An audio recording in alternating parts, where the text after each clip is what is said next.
Ever feel like no matter how hard you work, you're still broke by the end of the month? Hate to break it to you, but that's not a mistake. That's the system working exactly as it was designed. While most people are stuck chasing paychecks, the rich are playing a whole different game, one where the system actually works for them. And here's the good news. Once you understand the rules, you can flip the script too. So before we dive in, hit that subscribe button and stick around, because in the next few minutes, you're going to see exactly how to use the system against itself. How money really works. All right, first lesson, money isn't just those green papers with dead presidents on them. Money is control. See, back in 1971, President Nixon said, "Bye-bye, gold." And from that day forward, the US dollar stopped being backed by gold. Translation? The government can print as much money as it wants. And guess what happens when they do that? The more dollars flying around, the less each dollar in your pocket is worth. That's inflation. It's like watering down your soda. The cup looks full, but all you're drinking is weak sugar water. Meanwhile, you work, you get taxed, you spend, you get taxed again. And whatever's left just keeps losing value while you sleep. That's the treadmill most people are stuck on. And the worst part?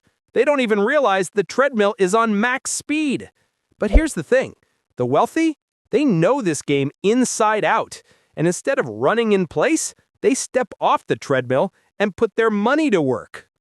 Protecting your purchasing power. So if money keeps losing value, how do the rich protect themselves? Easy. They don't keep all their cash sitting in dollars. First move, gold.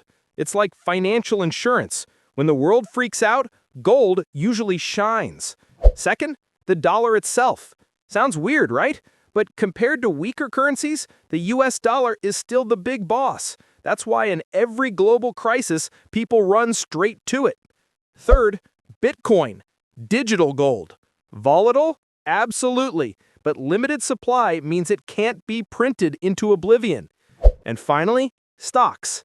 Not just any stocks, big global companies. Think Apple, Amazon, Google. Businesses that survive storms and come out even stronger. Here's the pattern. In 2008, when the market tanked, gold jumped. By 2020, during the pandemic, gold, Bitcoin, and even the dollar protected wealth while many people saw their savings shrink. The rich don't just save money, they shield it. Most people hoard cash and watch it melt. The wealthy build a fortress so inflation can't eat their lunch. Banks, from enemy to ally. Let's talk about banks. For most people, banks feel like villains. You put your money in a savings account and they pay you what? 0.5% a year? Meanwhile, swipe your credit card and they charge you 20% interest. That's like your friend borrowing your car and then charging you gas money. Total scam vibes. But here's the twist. The rich don't fight the banks, they own them. How? Two main ways. One, bank stocks. When you own shares of JP Morgan, Bank of America, Wells Fargo, guess what?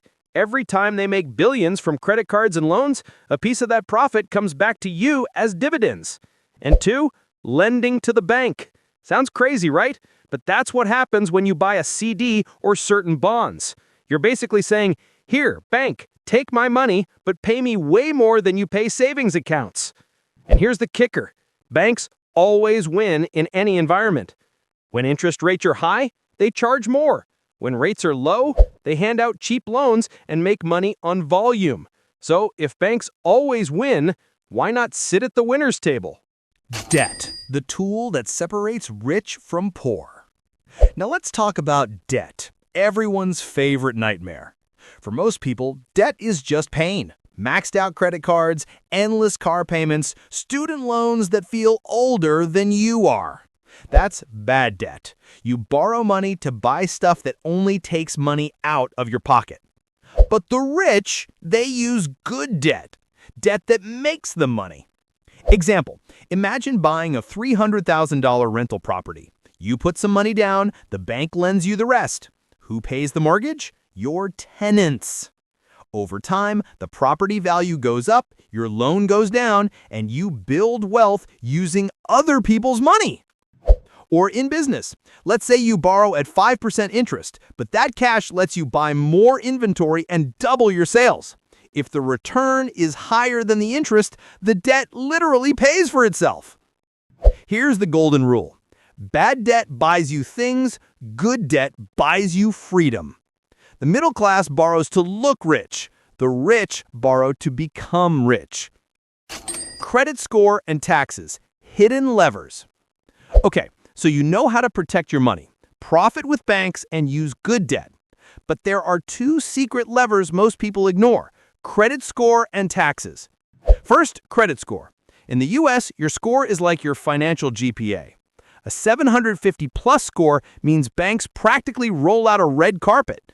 Lower rates, better credit cards, faster approvals.